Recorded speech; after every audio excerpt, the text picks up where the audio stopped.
First of all, the reason this video is so short is because rather than trying to cover all my thoughts about Legion in one video, I'm going to go one topic at a time, kind of like how I did back in 2008 with the Does Blizzard Really Hate Paladins series. Hopefully this will make it easier for me to stay motivated to keep making videos by showing progress, both to myself and to my viewers. Sorry if I sound different in this video. My laptop's microphone port gave out, and right now I'm using a USB-connected microphone to record all this. Anyhow, there's quite a bit to cover with Legion, though I wish they'd given us more information. For instance, they haven't named a single ability that demon hunters will be wielding, except maybe for metamorphosis. Oh well. They only have so much time available for interviews at these cons, so it's pretty much a given that there will be some things left out. Plus it figures that some of that information hasn't yet been decided, so there's nothing to tell yet. What information there is, well, it gives me mixed feelings. Don't get me wrong. There's a lot of good or potentially good stuff in Legion, but, well, let's face it. The last two expansions have given me a lot to feel jaded about, plus I do see a few flaws in Legion that I feel the need to talk about. I don't want to focus entirely on the negative, though, so in this video I'll be starting with one of the things that looks like it'll be a real crowd pleaser, and that has been the strong point of both Mists and Warlords. Story. First of all, Legion is continuing the story, not just of World of Warcraft, but also of the Warcraft franchise as a whole, in a way that we haven't seen since Wrath of the Lich King. It's true that Cataclysm picked up on some villains from Warcraft 2, Mists picked up on the storyline of Chen Stormstout and Pandaria, and Warlords harkened back to the history of Warcraft from even before Warcraft 1. But keep in mind that World of Warcraft is set 4 years after the events of Warcraft 3. And the Burning Crusade and Wrath of the Lich King flowed logically out of Warcraft 3's storyline in dealing with the antagonist factions Warcraft 3 had set up, the Burning Legion and the Undead Scourge, respectively. Really, once they're dealt with, what more story is there to follow from Warcraft 3? Now, please don't think that I think a story in World of Warcraft can only be good if it follows off of something from one of the RTS games. Some of the best characters we've interacted with in WoW were introduced in WoW, like Garrosh, Varian, and Prince Anduin. Their stories made sense, flowed logically with the events of the last few expansions, and were entertaining or even epic.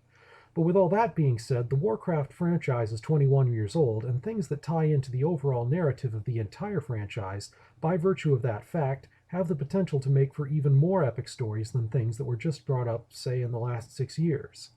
Since Legion ties into the overall narrative of how the Burning Legion has been trying to invade Azeroth, that means it ties well into Warcraft's overall narrative. That's likely to attract people back to the game much the same way Wrath of the Lich King did. I mean, what Warcraft 3 player wouldn't want to face Arthas?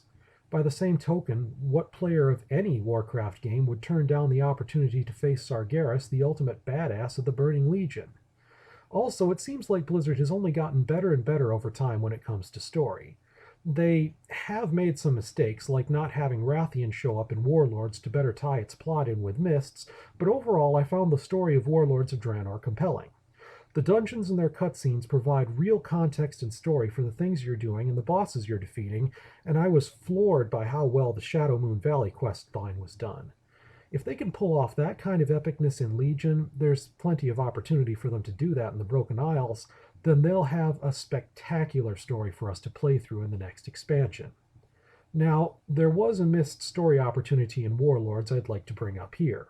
Of course, there were a lot of missed opportunities in Warlords, but the particular one I want to talk about is followers' stories.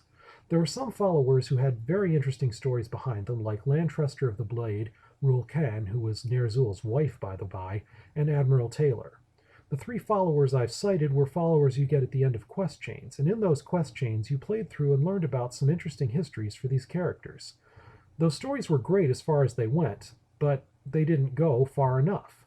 As soon as they became your follower, the stories ended.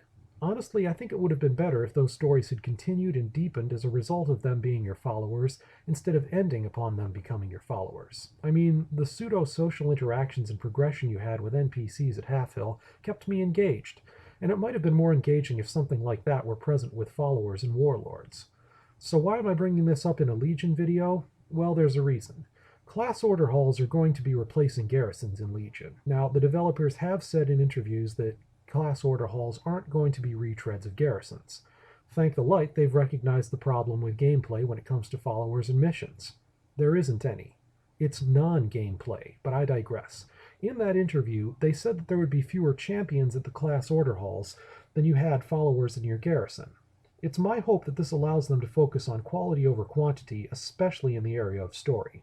And I hope that these class order hall champion stories actually continue and deepen in a way that garrison followers didn't get a chance to.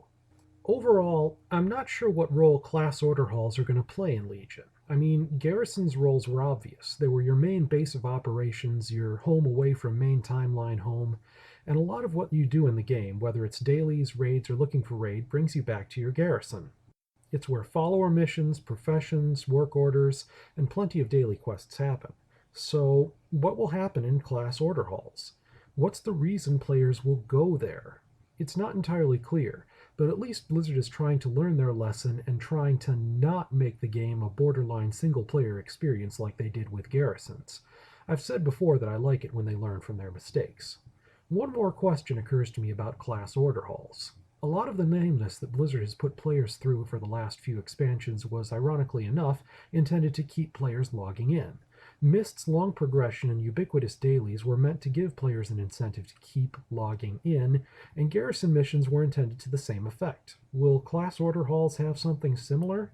And if they do, will it actually be engaging? Only time will tell, ladies and gentlemen. There's a lot more to cover about Legion, and I'm hoping to discuss some things about class design in the next video.